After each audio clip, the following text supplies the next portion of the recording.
Positive FM, votre bien-être au quotidien.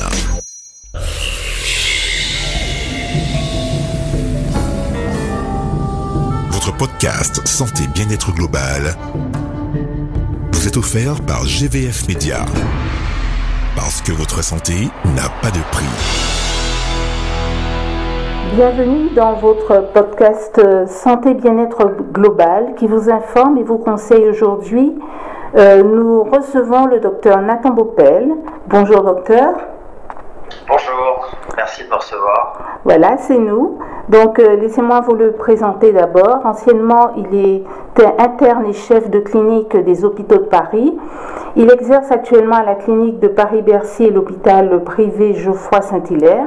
Mais aujourd'hui, vous êtes notre invité afin de partager votre expérience et expertise dans le cadre de la journée de l'obésité. C'est bien cela, hein?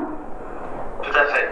Voilà, donc elle a lieu en général chaque année le 4 mars. C'est parce que vous êtes spécialiste des chirurgies digestives et viscérales et diplômé de chirurgie métabolique et de l'obésité. Nous en parlons aujourd'hui avec vous. Alors commençons par définir l'obésité. Alors quelle est-elle et surtout sur quels critères physiologiques peut-on s'appuyer pour en parler? Alors en fait c'est assez simple, hein. L'obésité, c'est une maladie qui est définie à partir de critères morphologiques, hein. C'est-à-dire que ça comprend le poids et la taille. En sachant que chez l'adulte, comme tout le monde sait, la taille n'est pas modifiable. En ayant le poids et la taille, on va calculer une formule mathématique qui est assez simple, c'est que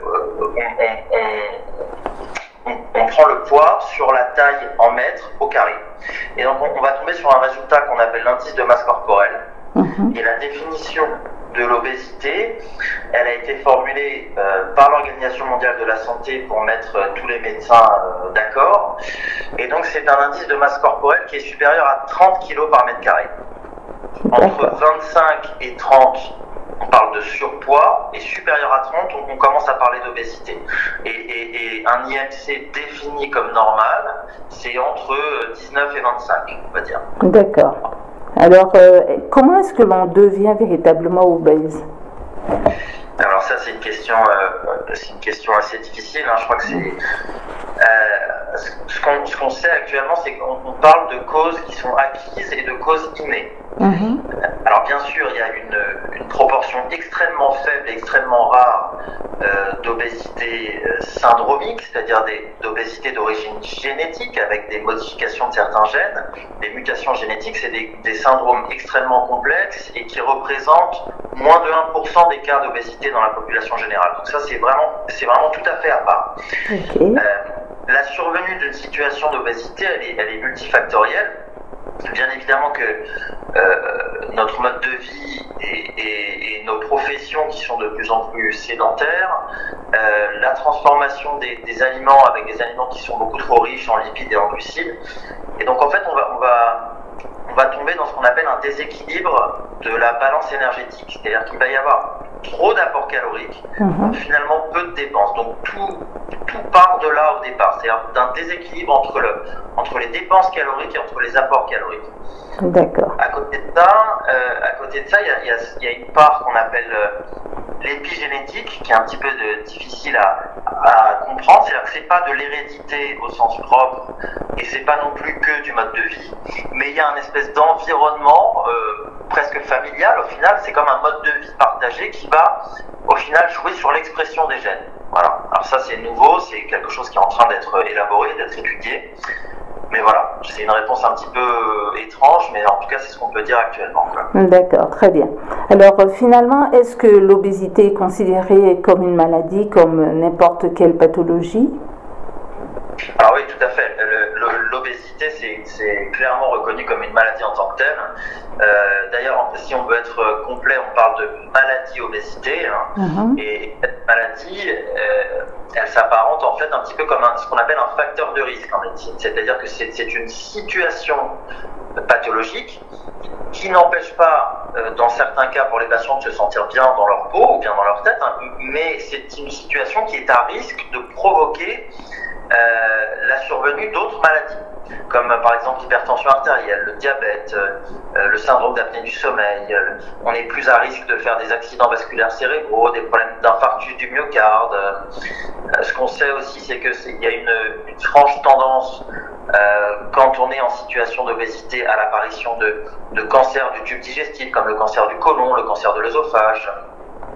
Voilà, et ce qu'on retrouve également, alors ça c'est pareil, hein, c'est en train d'être étudié, les rôles sont de plus en plus clairement établis, mais le surplus de graisse qui est stocké par l'organisme chez le patient obèse pourrait avoir un rôle hormonal, un rôle endocrinologique néfaste. D'accord, voilà. Très bien. Donc finalement, c'est une maladie qui est sous-jacente à, ou peut-être la cause d'une autre maladie et qui finalement peut entraîner non seulement des invalidités importantes, mais qui peut entraîner la mort. Ah, tout à fait. Alors, en ce qui concerne les invalidités, j'ai oublié également de signaler que le surpoids finit par provoquer une destruction des articulations. En premier lieu, l'articulation des genoux, puis après la colonne vertébrale. En fait, ça remonte petit à petit. Et donc, ça provoque effectivement une invalidité physique. Également, les patients obèses sont plus à risque de faire des complications post-opératoires pour n'importe quelle chirurgie, hein, c'est quand il y a une anesthésie générale. Donc évidemment que l'obésité, c'est considéré comme une maladie invalidante et une maladie mortelle, tout à fait. D'accord. On n'en a pas vraiment parlé, mais j'imagine aussi que tout ce qui concerne l'aspect psychologique intervient là-dedans, puisque tous les problèmes d'estime de soi, etc., eh bien, créent aussi des invalidités. Bien sûr, c'est des gens qui sont en très très grande souffrance psychologique. Il y a énormément de discrimination à l'embauche, il y a énormément de discrimination sociale, de discrimination dans la vie sentimentale. Tout cet aspect-là est effectivement très très important à prendre en considération. C'est vrai. Alors aujourd'hui, on en parle dans le cadre de cette journée mondiale de l'obésité, et donc l'OMS justement parle d'épidémie mondiale. Qu'en pensez-vous? Vous êtes d'accord? Je suis tout à fait d'accord avec ce constat de l'OMS, parce que en fait, on estime que entre 1975, voilà, la fin des années 70 et 2020, le nombre de cas mondial a triplé. Actuellement, on estime que c'est à peu près 15% de la population mondiale qui est atteinte d'obésité. Et en ce qui concerne la France plus particulièrement, on n'est pas épargné, hein, puisqu'on en est à peu près à 17% de la population adulte qui serait en situation d'obésité. D'accord. Tout de même, c'est curieux parce qu'on se dit les conseils en nutrition circulent quand même sur beaucoup de supports, les salles de sport foisonnent, mais il semblerait que la situation reste préoccupante. Et donc, selon vous, quelles seraient les causes? Est-ce que véritablement la nourriture est un problème très préoccupant et dans cette pathologie? Je pense que oui, ouais, c'est assez difficile de répondre en si peu de temps, mais oui, la situation est inquiétante, ça c'est clair. Et puis, comme on le disait au début, il y a effectivement depuis une quarantaine d'années, d'une part une transformation des métiers et de l'activité professionnelle qui a rendu l'activité physique presque optionnelle, en fait, presque comme un loisir, parce que la plupart des métiers maintenant se pratiquent assis devant un ordinateur, sans trop bouger. Il y a un essor de la voiture particulière qui rend les déplacements des uns et des autres beaucoup moins dépensiers sur le plan énergétique. On a réduit considérablement le temps de marche rapide, alors qu'avant c'était un peu le mode de développement de prédilection. Donc on assiste à une baisse globale de la dépense énergétique au quotidien. À côté de ça, le rôle de la nourriture, effectivement, y a des industries agroalimentaires qui ont mis au point des plats préparés avec des aliments transformés qui sont extrêmement riches en additifs pour donner de la saveur, extrêmement riches en sucre rapide, en lipides, et ça pour des coûts de production qui sont de plus en plus bas, hein, et donc c'est clair que ce sont des aliments qui sont extrêmement mauvais. Donc on en revient à ce qu'on disait au début, c'est-à-dire vraiment ce déséquilibre de la balance énergétique. Il y a trop d'apports d'un côté et il n'y a pas assez de dépenses caloriques de l'autre. Je vous rappelle que nous sommes en compagnie du docteur Nathan Baupel, chirurgien de l'obésité, dans le cadre de cette journée de l'obésité du 4 mars. Nous marquons une pause musicale avec le titre Vulnérable d'Isabelle et nous revenons tout de suite après. Positive FM, votre bien-être au quotidien.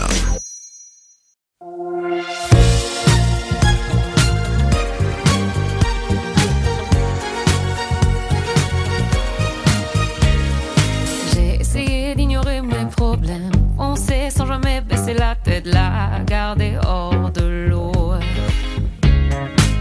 Mes profondeurs étouffent mes tempêtes, ne montrant que le dessus de l'iceberg lisse et sans défaut. Qui aurait cru que la fonte des glaces me mettrait à nu? Mais j'ai survécu. J'ai dû faire de la place pour penser mes blessures. J'ai fini de croire que je dois cacher mes failles. Plus besoin de personne pour trouver ma place. Je me donne le droit de fléchir. Ça ne fait pas de moi quelqu'un qui faiblit. J'accède à l'intouchable. Je suis vulnérable.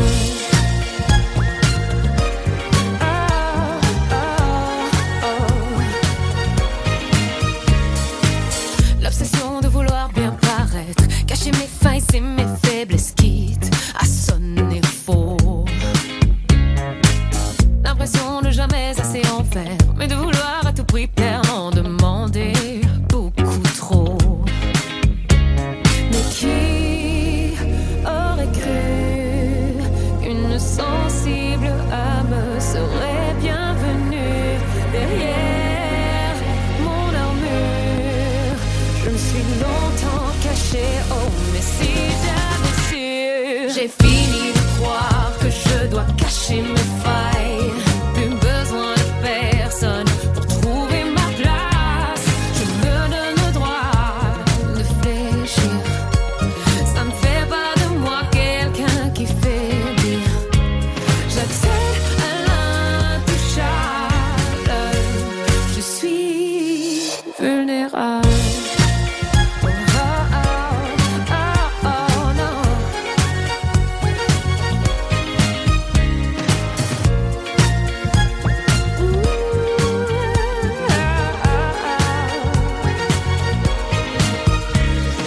Fini l'intouchable. Je suis vulnérable. Positive FM, votre bien-être au quotidien. Nous sommes de retour avec le docteur Nathan Boppel, chirurgien des maladies digestives, viscérales, métaboliques et de l'obésité. Nous en parlons dans le cadre de cette journée mondiale de l'obésité qui se tient le 4 mars et nous allons maintenant aborder les solutions.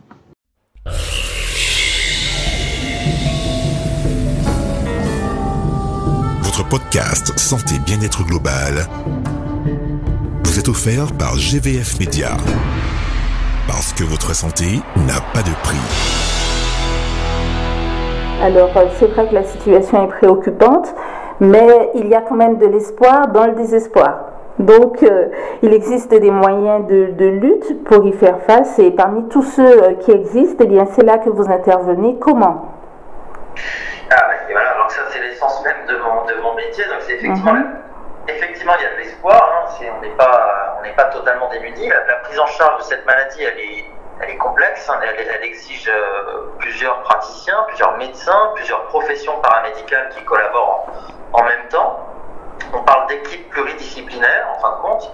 Alors on fait intervenir la psychologue, la diététicienne, le médecin nutritionniste, le cardiologue, le pneumologue et bien sûr le chirurgien.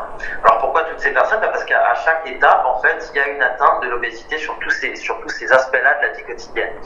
L'objectif étant de réaliser pour le patient un parcours multidisciplinaire dans lequel on va essayer d'établir une sorte de carte d'identité diététique et psychologique du patient. Voilà pourquoi, avant d'envisager une intervention, on fait plusieurs consultations avec la diététicienne et la psychologue, ou le diététicien d'ailleurs. Et d'autre part, on essaye sur le plan médical de rechercher les conséquences que l'obésité aurait pu engendrer sur la santé du patient. Donc ça, on revient à ce qu'on disait au début, donc que ce soit l'hypertension artérielle, la recherche d'un diabète, les perturbations du bilan lipidique avec l'hypercholestérolémie, la présence d'une apnée du sommeil, la présence d'une arthrose précoce au niveau des genoux. Voilà, tout ça sont des choses qui vont être recherchées afin de pouvoir mieux les traiter. Donc actuellement,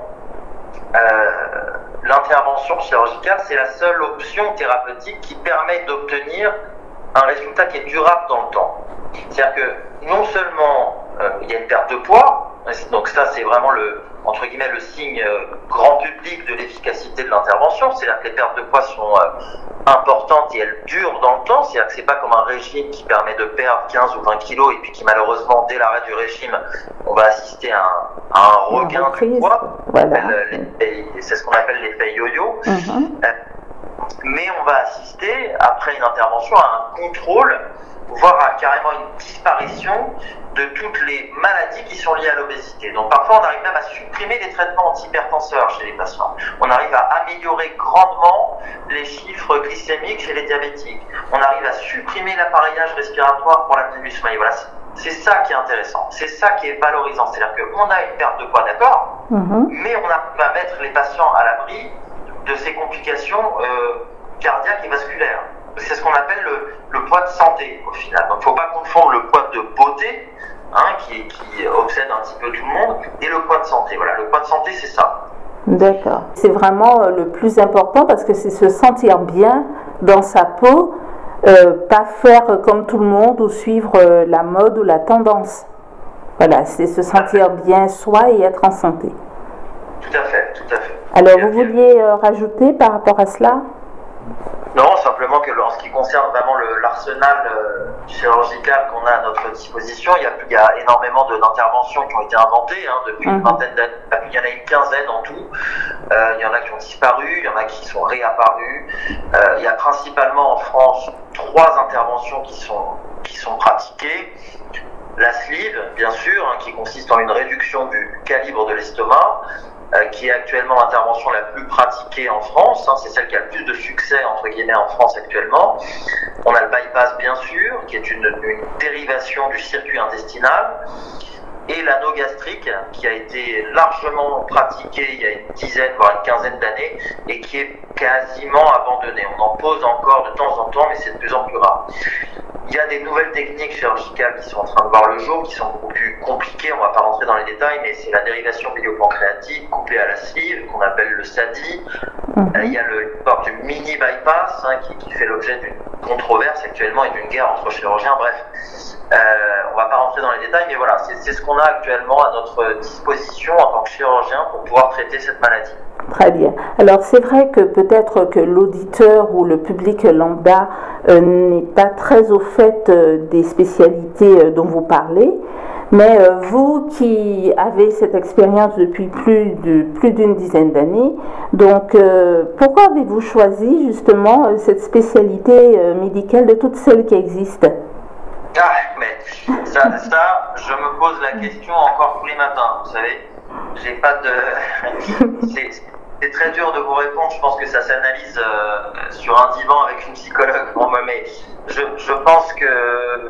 Alors si on remonte aux origines, quand j'étais étudiant externe à la fac de médecine, j'aimais bien les gens qui avaient mal au ventre, quoi. Je sais pas pourquoi. On faisait des gardes aux urgences et puis on voyait le tout venant arriver, n'importe quel motif de consultation. Et moi j'aimais bien le motif de consultation, douleur abdominale. Ça m'intéressait plus que les autres. Je crois que ça s'explique pas vraiment. Le ventre est un organe le ventre est une partie du corps dans laquelle il y a énormément d'organes. Donc c'est des pathologies qui sont assez variées. Il y a l'estomac, l'intestin grêle, le gros intestin, le foie, la rate, le pancréas. Enfin bref, c'est très différent, c'est très varié en fait. Donc ça permet de voir plusieurs choses. En ce qui concerne la chirurgie de l'obésité, plus particulièrement, je trouve que c'est des patients qui sont très touchants. Ce sont des gens qui semblent faire face à la situation et qui sont en fait en grande souffrance, c'est ce qu'on disait avant, en souffrance physique, en souffrance sociale, en souffrance sentimentale, professionnelle. Il y a énormément de discrimination, de ce qu'on appelle la grossophobie. voilà, je me souviens un jour une patiente qui m'a dit, alors une fois que l'opération était passée et qu'elle avait commencé à bien perdre du poids, etc., elle m'a dit qu'obèse, elle se sentait, quand elle était obèse, elle se sentait comme dans une prison. Et que mon intervention lui a donné la clé pour sortir de sa prison. Voilà, donc ça c'est une des plus belles choses que tu peux entendre en tant que soignant. Ah oui, c'est un beau témoignage, ça c'est sûr. Alors de votre expérience justement, à quel point vos soins changent la vie des personnes, des familles que vous rencontrez? C'est-à-dire que ce qui me marque à chaque fois, c'est d'entendre les patients un mois après l'intervention me dire, alors qu'un mois c'est, pour préciser pour nos auditeurs, un mois c'est très précoce comme résultat. C'est vraiment la perte de poids sur l'intervention chirurgicale, elle s'évalue sur 1 an et demi, 2 ans. Donc en fait déjà un mois après, les patients me disent je me sens déjà mieux, je respire mieux, je marche mieux, j'ai moins mal aux genoux, ça s'est bien passé, etc. Donc ça c'est ce qui me fait plaisir, entre guillemets. Il y a certains patients qui étaient en inactivité professionnelle totale et qui se mettent à rebosser avec beaucoup de joie. Il y a d'autres patients qui sont complètement transformés et qui se trouvent une passion pour le sport. Il y en a d'autres qui se trouvent une passion pour la cuisine, pour préparer leurs aliments et cuisiner des aliments sains. Donc je trouve que c'est une chirurgie qui a des effets physiques bien sûr, mais je trouve qu'elle a également des effets sociaux et des effets mentaux. Et c'est d'ailleurs une raison de plus pour bien l'encadrer avec un suivi rigoureux par la diététicienne et la psychologue avant comme après l'intervention, bien sûr. Oui, c'est vraiment une chirurgie plutôt positive. Voilà, alors justement, c'est vrai que notre objectif aujourd'hui, c'est d'informer le public et de permettre aux foyers de recevoir l'information. Mais quel serait votre conseil en préventif ou en curatif, même si tout n'est pas réglé d'emblée par ce que nous disons, mais il y a tout un accompagnement à cela. Quel serait quand même votre conseil ? C'est pas évident. Je pense que si on avait un vrai conseil préventif, ça se saurait, mais c'est pas facile. Mais essayer d'avoir une activité physique régulière, c'est facile à dire. Je sais, ça dépend des emplois du temps des uns et des autres, bien sûr, mais essayer de cuisiner soi-même ses plats. Alors ça, effectivement, ça prend du temps également, avec une alimentation variée, et essayer d'éviter à tout prix les aliments transformés, les plats préparés, rapides, etc. Et en termes de traitement curatif, actuellement, selon les études statistiques médicales et chirurgicales sur le sujet, seule l'intervention chirurgicale, quelle qu'elle soit, a prouvé son efficacité sur le long terme dans cette maladie. Donc ne pas hésiter à franchir le cap de la consultation quand on est en situation d'obésité. D'accord. Voilà. Eh bien, nous allons terminer notre entretien, juste revenir sur un petit détail. À peu près combien de personnes sont concernées en France ? 17% de la population, ça fait 17% de 60 millions, ça fait pas loin de 10 millions, je pense. Ok. Voilà, donc je pense que ce que nous faisons là aujourd'hui en parlant devrait plutôt aider, être positif pour les personnes qui entendront les formations. En tout cas, merci Dr Baupel. Merci à vous, merci à vous. Alors, merci pour votre témoignage, votre expertise sur cette thématique qui est à la fois sensible mais très importante. J'espère que votre partage aidera à mieux prendre en charge cette pathologie qui invalide à plusieurs niveaux, on l'a compris. Donc, c'était votre information de proximité santé bien-être global dont le but est de pénétrer tous les foyers parce que votre santé et notre santé n'a pas de prix. À bientôt et prenez soin de vous.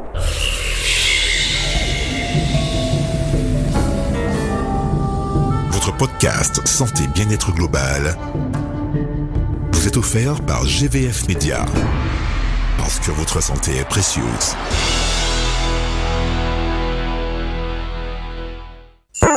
Positive FM. Votre bien-être au quotidien.